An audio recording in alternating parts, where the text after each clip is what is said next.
Hi, welcome to my channel, Math Made Easy with Laurel.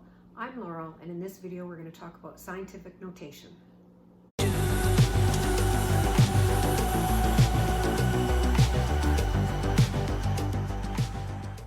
Scientific notation is a way of expressing numbers that are very large or very small.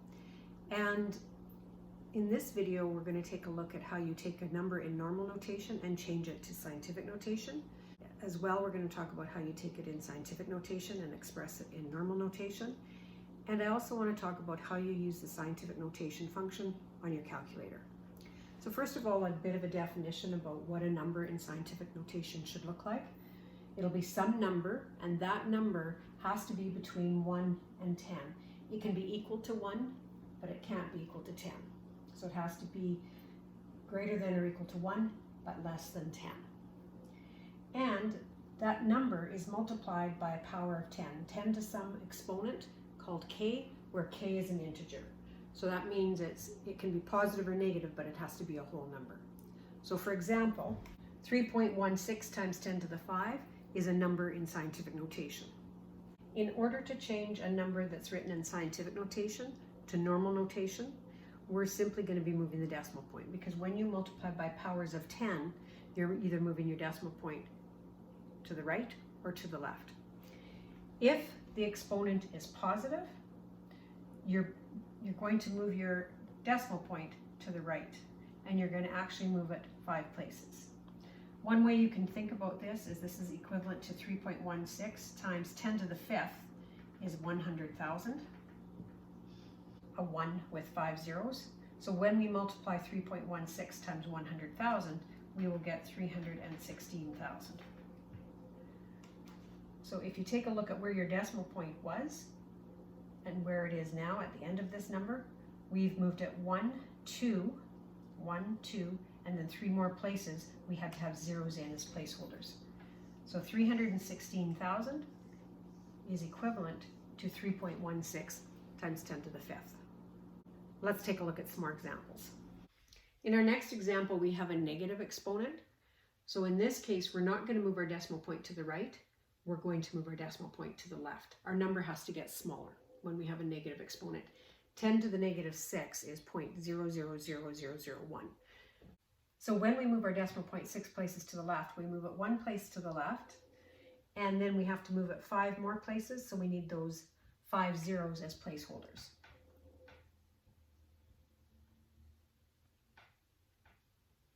So in other words, our decimal point was here, and we moved it 6 places to the left. So 1, 2, 3, 4, 5, 6. So this number is equivalent to this number.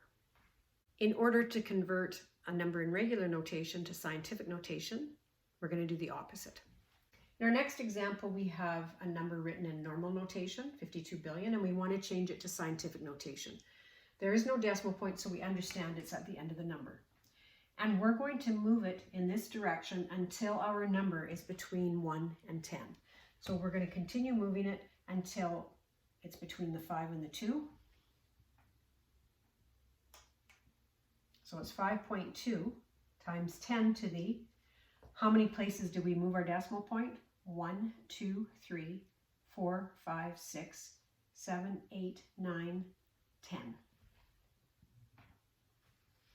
So 52 billion would be equivalent to 5.2 times 10 to the 10th power. Let's try another example.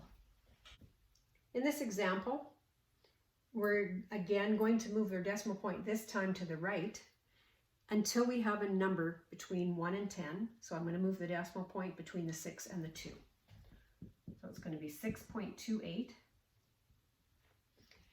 And I'm going to count the number of places I move my decimal point. So 1, 2, 3, 4, 5, 6, 7, 8. So my exponent will be a negative 8.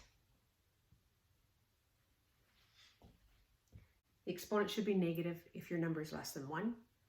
It will be positive if your number is greater than 1. Another thing I want to mention about powers of 10, remember that 10 to the 0 is equal to 1. So if you saw something like 3.8 times 10 to the 0, that's equivalent to 3.8 times 1, which is just 3.8. you're not going to move your decimal point. One mistake I see students make with scientific notation, especially if they're asked to express their answer in scientific notation, is their number is not between 1 and 10. It looks like it's scientific notation because it is multiplied to a power of 10. However, this is greater than 10. So you're going to move your decimal point until the number is between 1 and 10. So we're going to move it to the left one place, 6.254. So when I move it one place, my exponent will increase by 1. So that's going to be equivalent to 6.254 times 10 to the 7th. This is in scientific notation. This is not. If you're working with numbers that are expressed in scientific notation and you want to enter them into your calculator, you're going to have one of these three functions on your calculator: EE, EXP, or EEX. So let's take a look at an example. If we had 2.85 times 10 to the 4th and we were going to do calculations with that number, and we don't want to write it as a regular number, we want to put it into our calculator in scientific notation. The way that we're going to do that is we're going to put the number in, and then we're going to use whichever of these keys our calculator has. Then we're going to put in the exponent. Depending on your calculator, it will show up as 2.85 times 10 to the 4th, or it will show up with a 2.85, and then there'll be a 0.4 in smaller numbers to the right. And that just tells you that it's in scientific notation and it's showing you the number and the exponent, but it's not going to show you the times 10. Then if you press equal, your calculator might change it to normal notation, or it might leave it in scientific notation. It depends on your calculator. And then you can carry on and do whatever calculations you want with that number. If your number has a negative exponent, we're going to do the same thing. We're going to enter 1.23 first, and then your EE or your EXP or your EEX function. And then the way that you enter a negative exponent is going to depend on which calculator you have. Some of you will have negative in brackets, which means you put that negative symbol in before your number. Others will have a plus minus sign like this. And when you have that symbol for changing the sign, you enter your number and then the change sign. So understand the way it works on your calculator. Again, you can press equals. Some calculators will change it to normal notation. Some calculators will leave it in scientific notation. One thing I want to caution you about when you're using your scientific notation function on your calculator is to avoid a common mistake I see students make. They will enter the number, and then they will enter times 10, and then their scientific notation function, and then the exponent. If you do that, your decimal point is going to be off by one place every single time.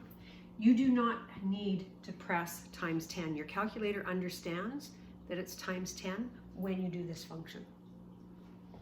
Just have to press 1.23 and then whichever of these functions your calculator has, and then the exponent. I have seen students use another technique for entering a number in scientific notation. I'm not going to explain how they do that. And it works, but it's not as efficient as using the function that was designed for entering numbers in scientific notation. Your calculator may also have a function, SCI, for scientific notation. And if you press that function, what it does is it puts your calculator in scientific notation mode. So it won't matter how you enter a number, it will automatically change it to scientific notation. It will carry on and do all the calculations, and it will always express your answer in scientific notation. Just understand that if you do get into that mode, know how to get it back to normal notation mode. In the next video, I'm going to talk about engineering notation.